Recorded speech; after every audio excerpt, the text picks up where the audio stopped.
Budget साजी पर IMF से वर्चुअल मुज़ाकरात का आगाज आज से होगा। पाक भारत कशीदगी से IMF टीम की पाकिस्तान आमद ताखीर का शिकार है। मिशन अब वीकेंड पर इस्लामाबाद पहुंचेगा। आइंदा बजट में 400 अरब रुपए के टैक्स इक़दामात पर गौर होगा।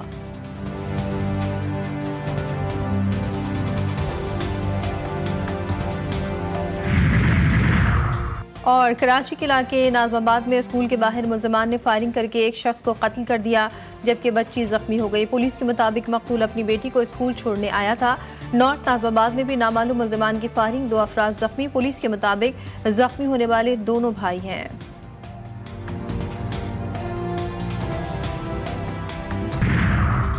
कश्मीर पर सालिसी की अमरीकी ख्वाहिश फिर सामने आ गई। ट्रंप का पाकिस्तान और भारत को झगड़ा छोड़कर अमन और तिजारत का मशवरा, दोनों मुल्कों में जंगबंदी तारीखी मुआहदा करार।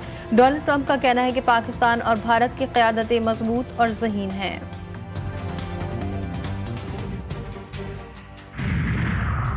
पाकिस्तान का गज़ा पर दो टोक मौक़िफ़, फ़लस्तीनियों की जबरी मुल्क बदरी नाकाबिल क़बूल करार। तिब्बी अमला भी इसराइली हमलों का निशाना। अक़वाम मुत्तहिदा में पाकिस्तान के मुस्तक़िल मंदूब आसिम इफ्तिखार कहते हैं गज़ा के अवाम को भी आज़ादी, सलामती और वक़ार के साथ जीने का हक हासिल है।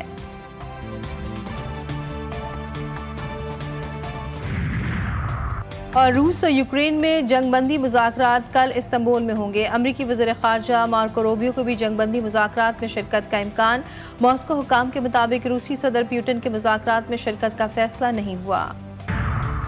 तुर्क सदर का पाकिस्तानी कौम से इज़हार यकजहती, पाक भारत जंगबंदी पर खुशी का इज़हार। रजब तैयब उर्दवान का शहबाज शरीफ से राब्ता, पाकिस्तान के सब्र व तहम्मुल को सराहा। रजब तैयब उर्दवान का कहना था कि पाकिस्तान के साथ देरीना बिरादराना ताल्लुकात पर फ़ख्र है। वज़ीर आज़म का तुर्क सदर की जानिब से पाकिस्तान की भरपूर हिमायत और यकजहती का खैर मकदम। दोनों मुल्कों का अमन व इस्तेहकाम के लिए मिलकर काम करने के अज़्म का इज़हार।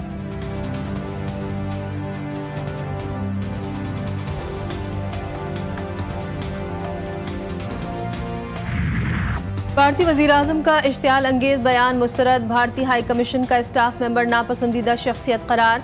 पाकिस्तान छोड़ने का हुक्म। तर्जुमान दफ्तर ख़ारजा के मुताबिक इलाक़ाई अमन व इस्तेहकाम के लिए आलमी कोशिशें की जा रही हैं। गलत मालूमात, सियासी मौके पर परस्ती, आलमी कानून की सरीहन बेतौकीरी है। बयान जारियत का जवाब पेश करने के लिए गुमराह कुन दास्तानें घड़ने की अक्कासी करता है। भारत खित्ते को तबाही के दहाने पर ले गया। जारियत करने वालों को बनियान मरसूस ने नींद से जगा दिया। भारतीय हमलों में मासूम पाकिस्तानी निशाना बने। 40 शहरी जान से हाथ धो बैठे। 7 ख़वातीन और 15 बच्चे शामिल। 121 जख्मी हुए। 11 फौजी जवान वतन पर कुर्बान हो गए। स्क्वाड्रन लीडर उस्मान यूसुफ समेत फ़िज़ाइया के 5 जवान भी शामिल। सदर आसिफ जरदारी और वज़ीर आज़म शहबाज शरीफ का मार्का हक के शोहदा को खराज अक़ीदत।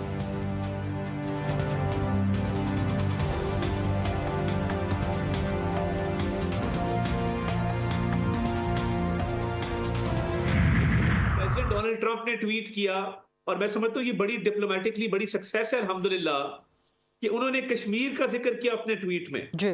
तो हमारी डिप्लोमेसी बड़ी कामयाब रही है। कश्मीर का वो इशू जिसपे भारत बात नहीं करना चाहता था, जिसपे कोई वो उसका लफ्ज भी कहने को तैयार नहीं था एक भी, वो प्रेसिडेंट डोनाल्ड ट्रंप ने कहा कि उस पर बातचीत होगी। कश्मीर पर अमरीकी सदर का मौक़िफ़। पाकिस्तान की सिफारती फतह पहलगाम वाक़े पर भारत सबूत देने में नाकाम रहा। वफाकी वज़ीर इत्तलात की प्रोग्राम G4 ग़रीदा में गुफ्तगू। अता तारक का कहना था कि सीज़ फायर के बाद भारतीय नुकसानात को दुनिया ने देख लिया। वज़ीर आज़म ने फ़ोन पर तमाम सियासी कायदीन को एतमाद में लिया था। PTI के सियासी सीज़ फायर के डिमांड नहीं आई। हुकूमत और अपोजिशन मिलकर चलें तो एक अच्छा माहौल बनेगा।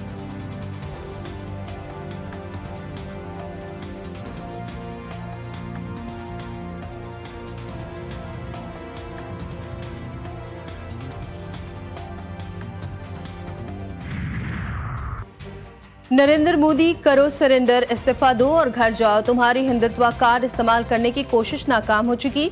सरबराह जमीयत उलमा इस्लाम मौलाना फजलुर रहमान कहते हैं हिंदुस्तान ने पूरे खित्ते में तनाव पैदा कर दिया। इसके लिए मुमकिन नहीं कि वो पानी रोकने की जिद पर कायम रह सके।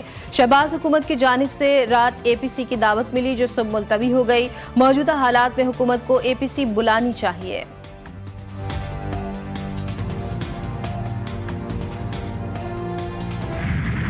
जहाँ तक पाकिस्तान का ताल्लुक है और कश्मीर का ताल्लुक है, पाकिस्तान हमेशा से कहता रहा है कि इसकी सालिसी ज़रूर हो और इसका एक तस्बी और वंस एंड फॉर ऑल इस मसला हल हो। ये बहुत खुशाइंद है कि अगर अमेरिका इंटरवीन करता है।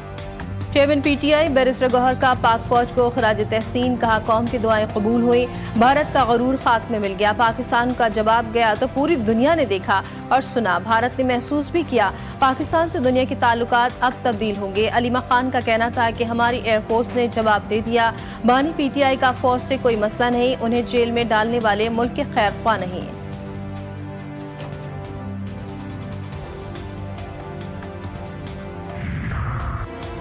शायकीन क्रिकेट के लिए बड़ी खबर, पाकिस्तान सुपर लीग की बहाली का ऐलान, बकिया मैचेस रीशेड्यूल, सीजन 10 के बकिया 8 मैचेस 17 मई से होंगे, फाइनल 25 मई को खेला जाएगा।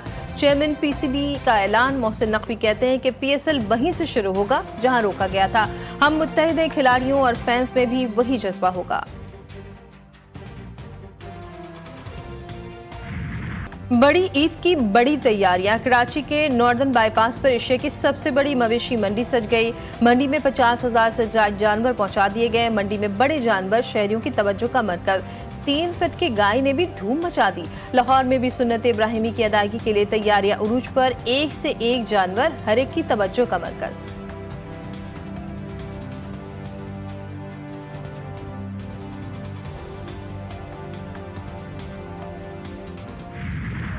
और मारूफ फनकार और मज़ाहनगार फारूक कैसर को बिछड़े 4 बरस बीत गए, उन्हें असल शोहरत बच्चों के ड्रामे कलियां में अंकल सरगम के किरदार से मिली। फारूक कैसर की फनी खिदमात के एतराफ में सदारती अवार्ड से भी नवाजा गया।